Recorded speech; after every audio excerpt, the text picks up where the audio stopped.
Hoy el tema que vamos a abordar, que es el tema de la motivación, es un tema que a todos nos toca muy de cerca, porque podemos preguntarnos muchas veces que no estamos motivados para hacer ciertos trabajos, no estamos motivados a lo mejor para estudiar, no estamos motivados para levantarnos por la mañana, pero lo que tenemos que darnos cuenta es que la desmotivación tiene unos motivos y unas razones, y también la motivación tiene otras. Entonces tenemos un poquito que ahora ver de qué se trata.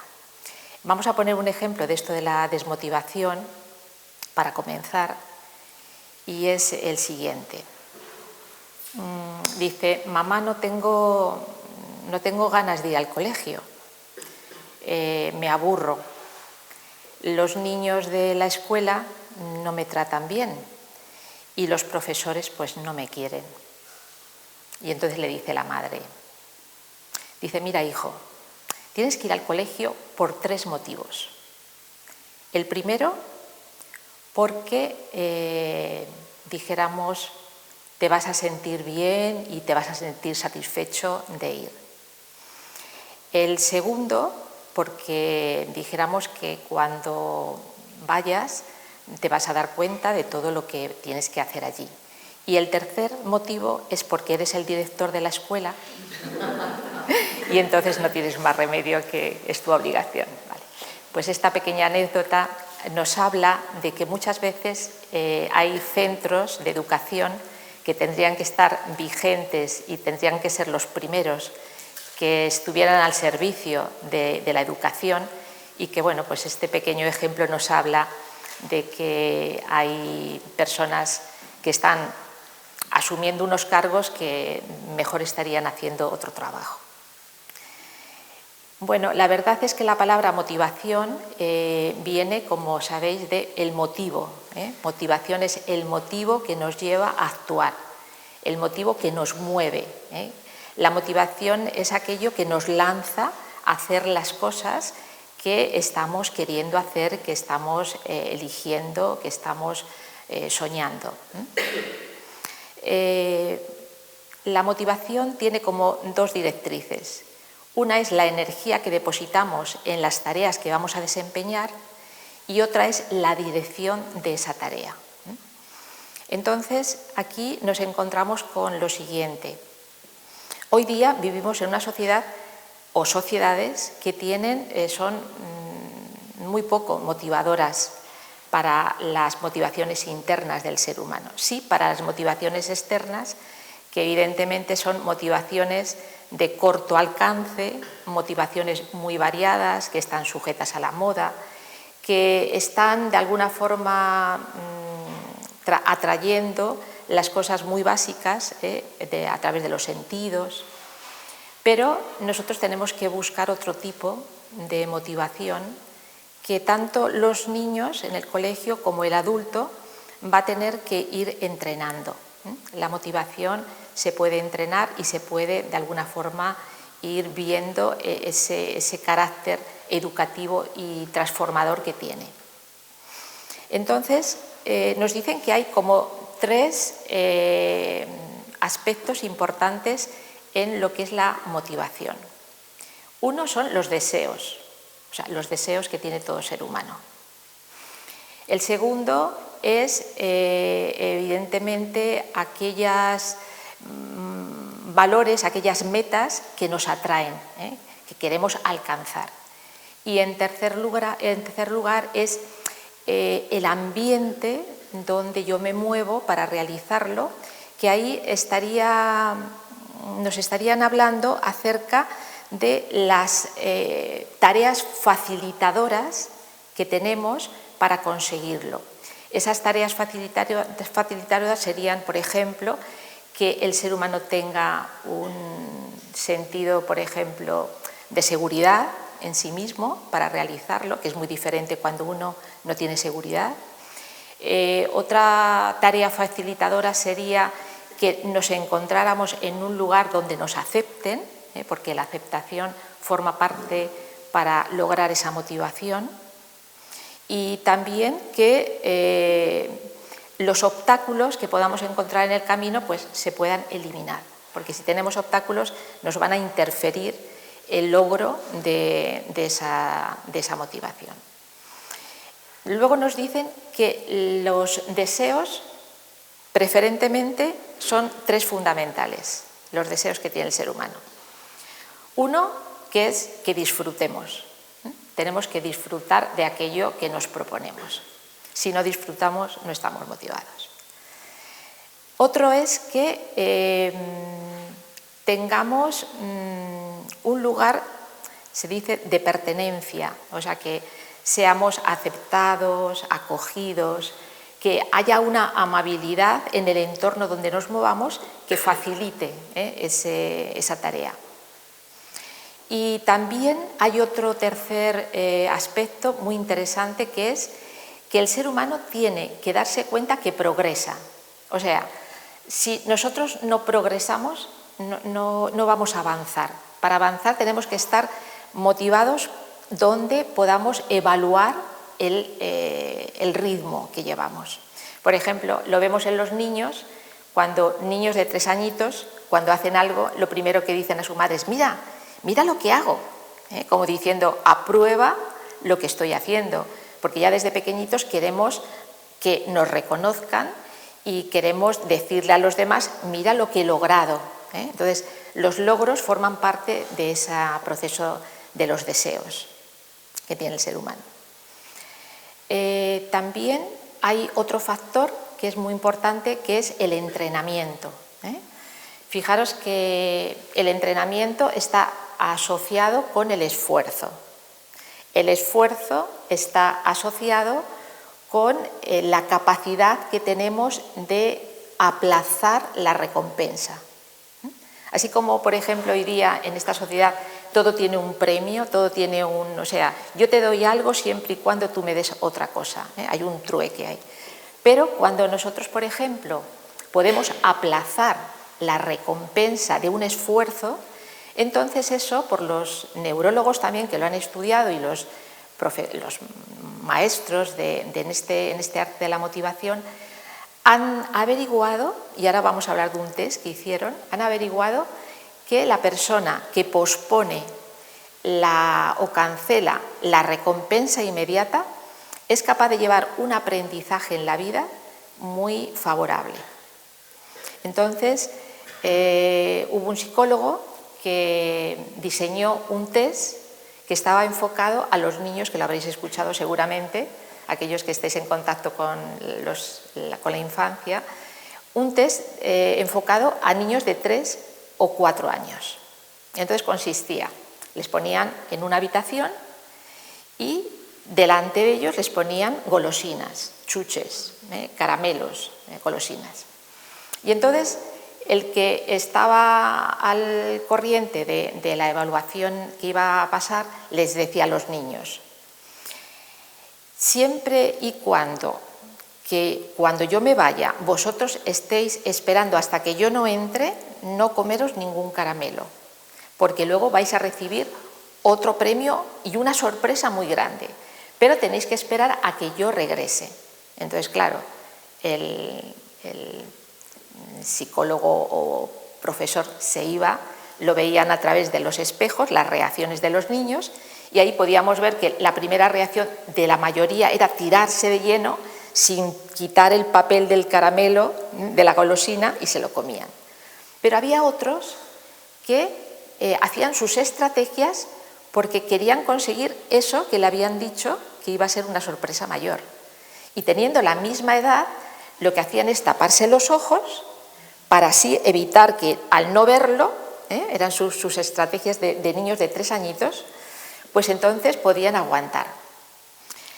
Lo curioso es que este psicólogo siguió a estos niños en los procesos de educación, y cuando ya llegaron en Estados Unidos con los test de inteligencia, del coeficiente de inteligencia, y habían descubierto que no era por el coeficiente de inteligencia que habían avanzado y que habían sacado notas y que habían tenido un seguimiento muy acertado, sino era por el aplazamiento de la recompensa, por este test que él diseñó y que luego, evidentemente, eso se hizo muchas comprobaciones. ¿Esto qué nos quiere decir?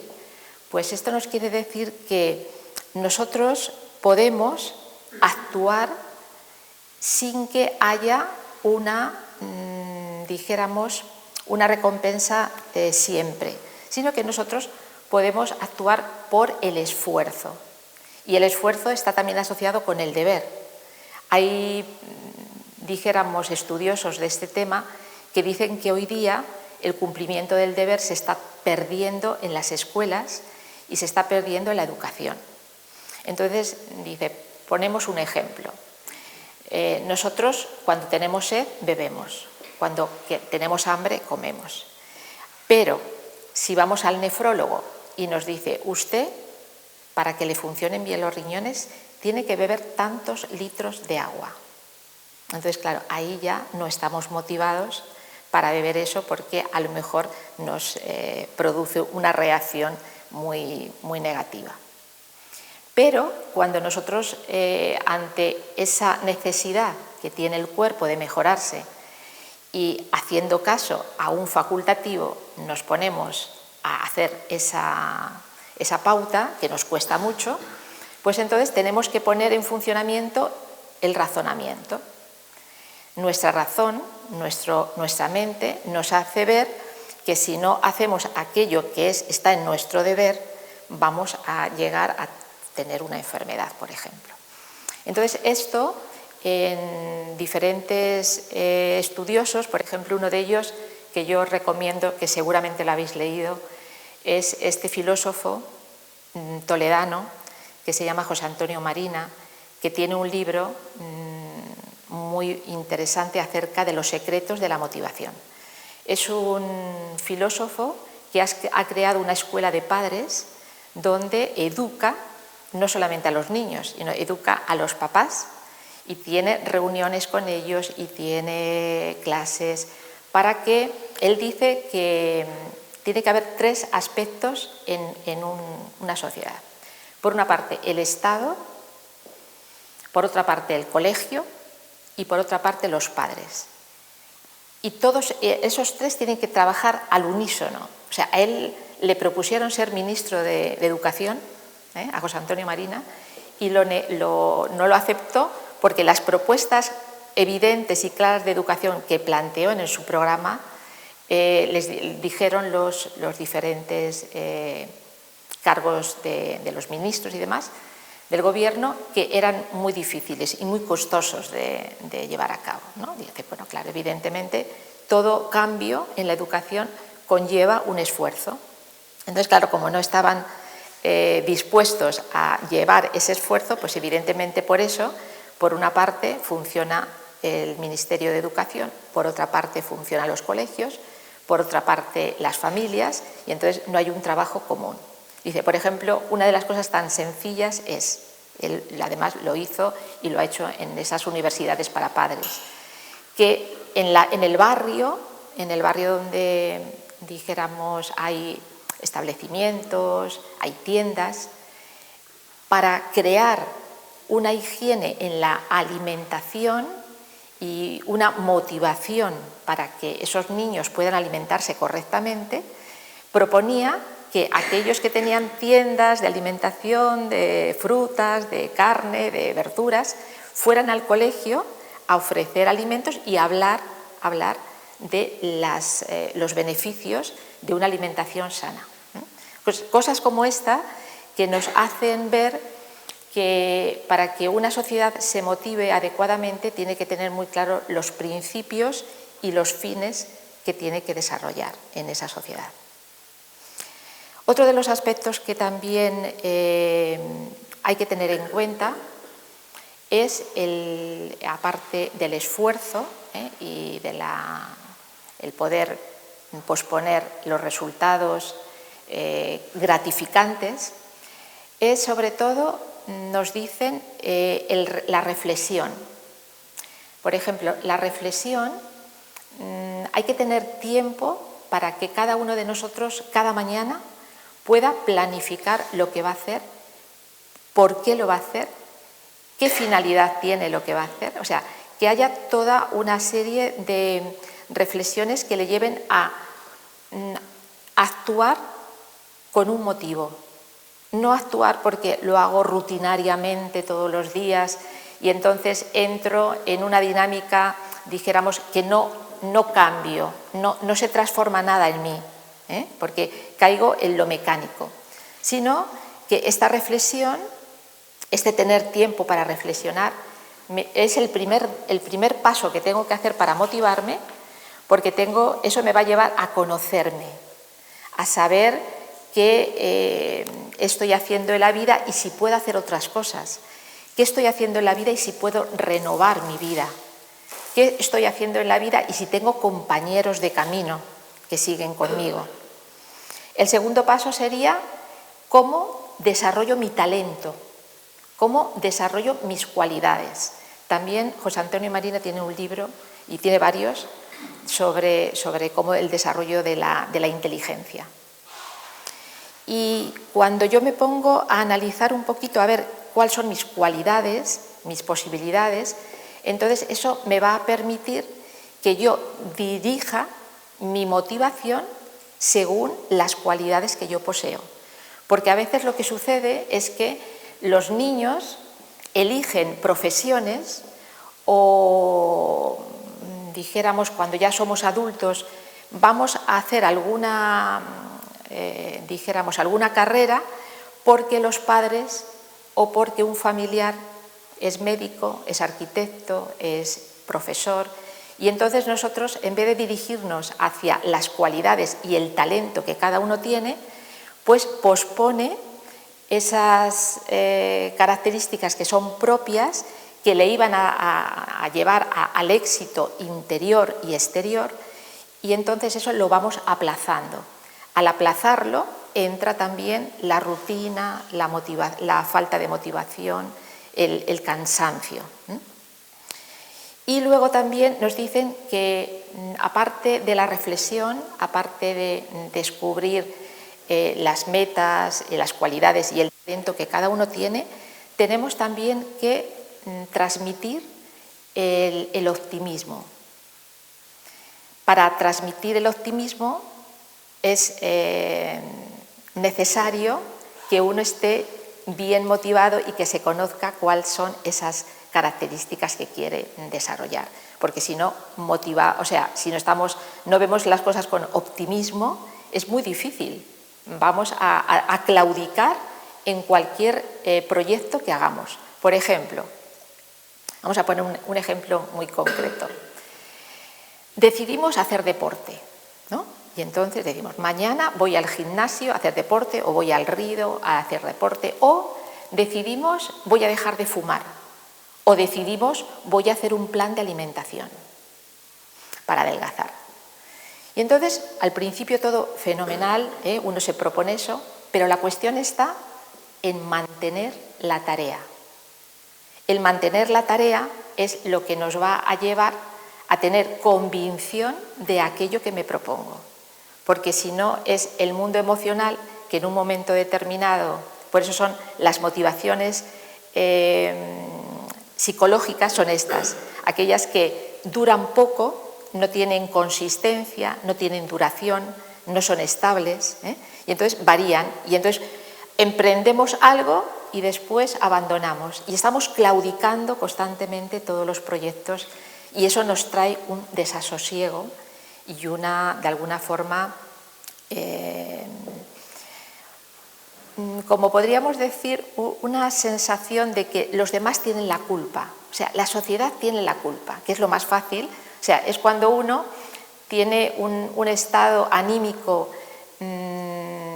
con ira, con acritud, y es porque en vez de revisarse él, en vez de decir, bueno, yo me había propuesto tal cosa, yo me había propuesto tal otra, lo tengo que realizar y hay que insistir, porque perseverar es una llave importantísima para la motivación. Entonces, es muy fácil tirar las pelotas fuera y entonces decir, bueno, los demás tienen la culpa. Ahí lo que estamos haciendo es encubrir una de las cosas que tiene el ser humano, que es engañarse a sí mismo. El engaño a uno mismo está en contradicción con la autenticidad. La autenticidad es otro factor de la motivación. Cuando uno es auténtico, no tiene miedo a decir las cosas que siente, no tiene miedo a decir las cosas que piensa. Cuando uno es auténtico, tiene una coherencia, tiene un ritmo de vida. Cuando uno es auténtico, se enfrenta a veces, aunque esté solo, en cualquier batalla de la sociedad o a nivel personal. Entonces también nos encontramos que esa actitud de autenticidad también nos lleva, por eso vamos sumando, a tener un saber aceptarse. Cuando uno se acepta, está diciendo a los demás: yo no quiero ser como tú, yo no me quiero comparar contigo, sino que yo reconozco lo que soy y a partir de lo que soy voy a trabajar, pero no que porque la sociedad me presenta modelos determinados de comportamiento, yo voy a imitar esos modelos aunque no estén dentro de mí. Entonces, esa actitud de aceptación no es, que ya lo tenían los estoicos y ya lo tenían tantas escuelas de filosofía, no es la resignación. Una cosa es la resignación, que la resignación es pasiva, y por eso muchas veces a los estoicos se le ha comprendido creyendo que ellos hablaban de resignarse, pero ellos hablaban de aceptación, aceptación de las cosas que la vida me trae, aceptación de quién soy. Aceptación es yo reconozco mis valores y también reconozco mis defectos. Y ya cuando yo reconozco y no tengo miedo de ver mis defectos, entonces me dispongo a trabajar con un ritmo. Por eso muchas veces la resignación se ha confundido y la resignación es algo pasivo, es algo que no nos hace crecer, es algo que nos limita, es una justificación para no actuar. Y luego también podemos hablar de que en la motivación o en la desmotivación hay factores que podemos ver que ya inclusive los mismos filósofos nos hablaban. Por ejemplo, cuando antes hemos dicho la reflexión, que era importante, ya Leonardo da Vinci nos decía que una persona ante una dificultad, si es capaz de sonreír y es capaz de reflexionar, saca la valentía para afrontar ese obstáculo. Eso lo decía Leonardo da Vinci. Pero luego también nosotros nos encontramos con Confucio, que es un filósofo clásico, que nos dice acerca dijéramos, lo que es la motivación. Dice: si tú eliges un trabajo apasionado, o sea, un trabajo que te apasione, lograrás no trabajar ningún día de tu vida. Claro, porque si realmente lo que nos apasiona no es el trabajo, que estamos acostumbrados a veces a ser monótono y que decimos, fíjate, el trabajo que tengo, con una connotación peyorativa, sino que Confucio ya nos dice que cuando nos apasionamos ante algo, cuando nos motivamos, cuando nos entregamos, somos capaces de transformar eso que para muchos es tedioso en algo que puede ser placentero. Luego también podemos preguntarnos acerca de por qué las personas en determinados momentos de su vida se derrumban, entran en una frustración, en un declive.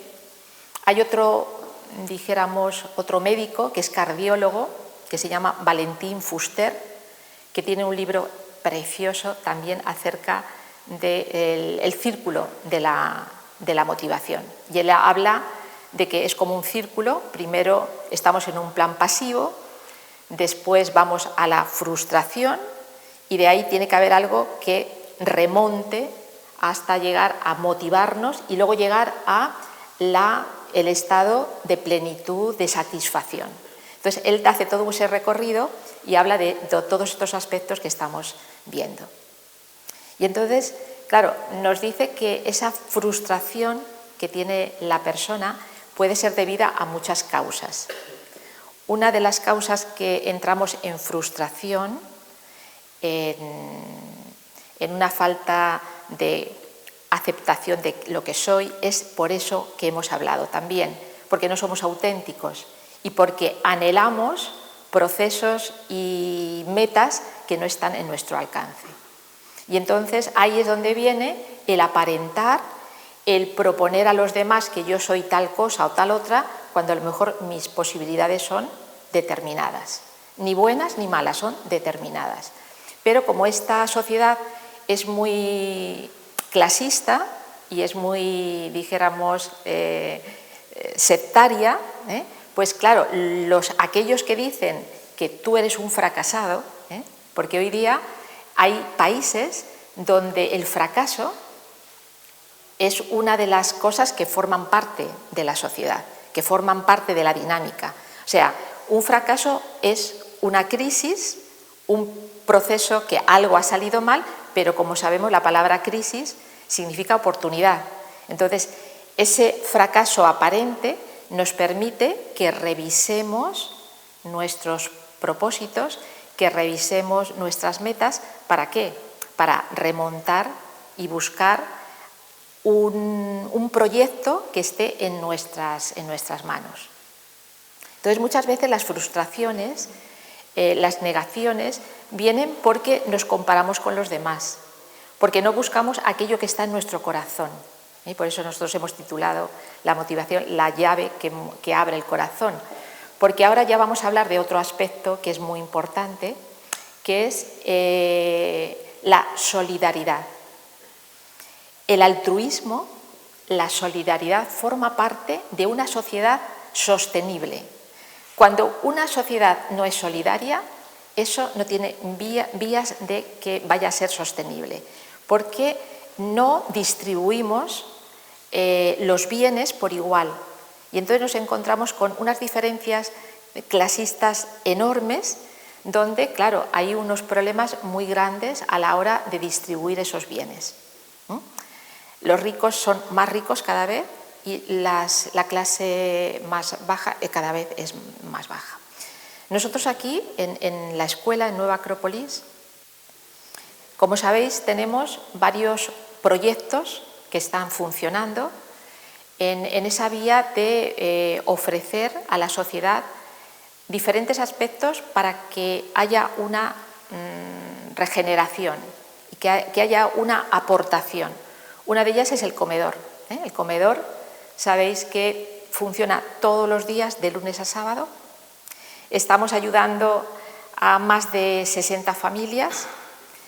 Estamos colaborando todos los integrantes de Nueva Acrópolis que están aquí en Valencia y además voluntarios que no están estudiando con nosotros, pero que se ofrecen como voluntarios. El voluntariado permite que, como no es algo obligatorio, que es algo que uno elige voluntariamente, es una contribución a la sociedad generosa que permite, de alguna forma, subsanar en alguna medida esos declives y esas diferencias que hay. Por otra parte, también en Nueva Acrópolis hay otros proyectos. Por ejemplo, en Cádiz hay un proyecto que se llama Chapuza sin Frontera, porque los integrantes de los acropolitanos de allí lo que hacen es ir a las casas de aquellos que tienen necesidades y les reparan un electrodoméstico, les pintan una pared, les reparan otro aparato. Entonces, todo eso está avalado porque el ayuntamiento lo está de alguna forma propiciando. Y ya en muchísimos países, no solamente en España, Nueva Acrópolis tiene una entidad que está reconocida a nivel mundial por el trabajo en el terreno de la música, en el terreno de, dijéramos, de la alimentación, de los menos privilegiados y demás. También aquí en Valencia hemos empezado otro proyecto que es el huerto, un huerto ecológico, donde hace poco también hubo un encuentro, lo pusimos en las redes sociales para que viniera también la gente y lo conociera. Y prueba de ello es que en un futuro también tenemos una idea de que eso se pueda también, no solamente por una ecología, sino porque también pueda revertir en aquellos que lo necesiten. También todo aquello que se está cultivando en ese huerto ecológico también se trae aquí al bar de la escuela, se distribuye también, o sea que hay muchos proyectos y muchos más que en otros países están funcionando, como por ejemplo todo lo que está dirigido hacia la música, hacia la educación musical, que hay muchos países como Perú y como otros países que niños que están con situaciones familiares con problemas enormes pueden ir a ese lugar a poder cultivar ese conocimiento y a poder relacionarse en un ambiente de salud mental y de salud emocional. Entonces esto nos habla de que la motivación tiene todos estos requisitos y que la solidaridad tiene que estar y es una de las grandes motivaciones del ser humano. Muchas personas a lo mejor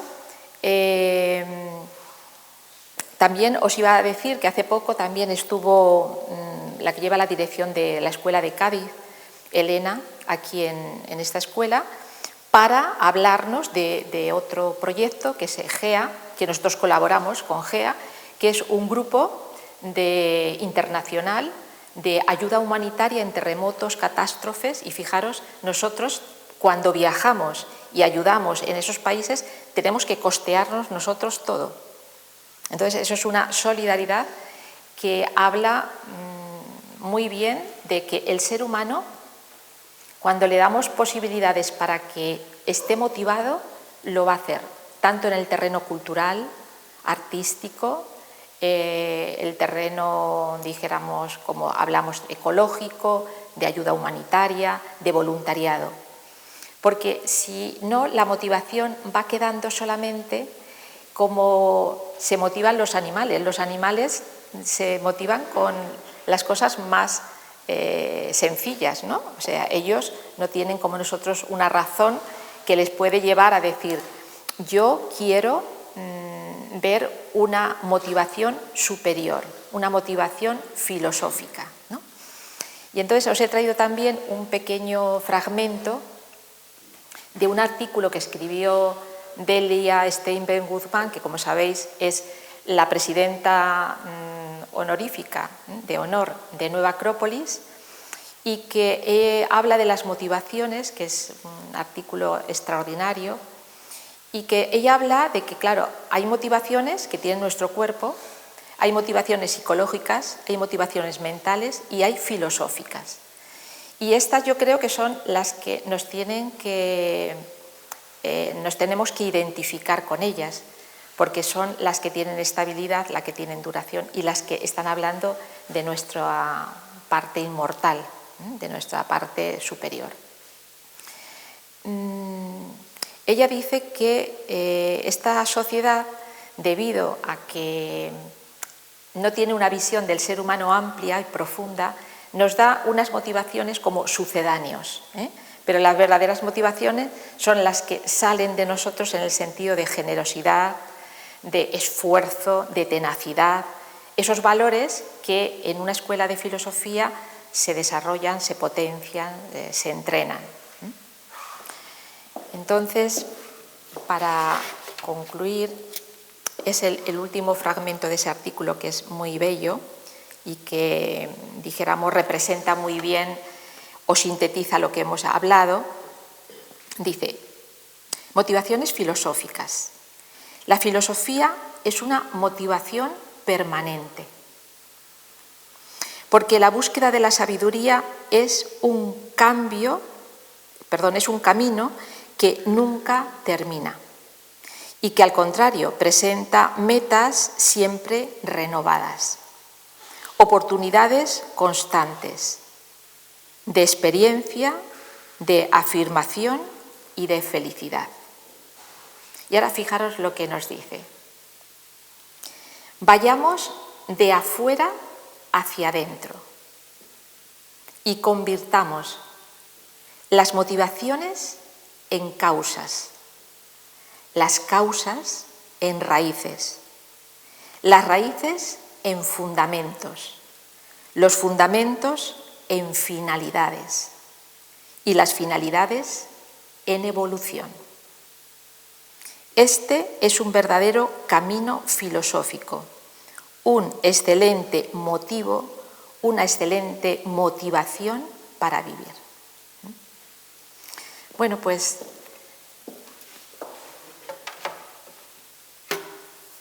por eso he querido que si tenéis ahora alguna pregunta, sintetizar, se puede desarrollar muchísimo este tema, pero hemos podido tener como unos puntos a poder tener en cuenta, porque a veces tampoco sabemos muy bien cómo hacemos para motivarnos a nosotros mismos, ¿no? Y entonces estos aspectos que hemos detallado nos permiten averiguar que uno de ellos es el entrenamiento, es la perseverancia, que es un valor inapreciable. Otro es que la pertenencia a un grupo es muy importante. Nosotros eso lo entrenamos también en la escuela, porque cuando uno pertenece a un grupo, no es que seamos y nos comportemos todos por igual, sino que la pertenencia es un estado interno de que yo tengo un ideal de vida, aunque yo soy diferente a los demás, pero yo tengo un ideal de vida que comparto con los demás. Eso es el sentido de pertenencia. Y luego también hemos visto que es importante que cuando realicemos una tarea estemos motivados, sobre todo sabiendo y conozcamos nuestro talento, o sea, conozcamos nuestras características, nuestros valores, para poder tener realmente éxito y poder, pero no el éxito mundano y social, sino verdaderamente un reconocimiento, una autorrealización, que de eso también hablan otros psicólogos como Maslow, que habla muchísimo tiene también diferentes libros sobre la autorrealización. Entonces, bueno, estos son un pequeño esbozo de lo que os he querido ofrecer. Si tenéis ahora alguna pregunta o alguna aportación.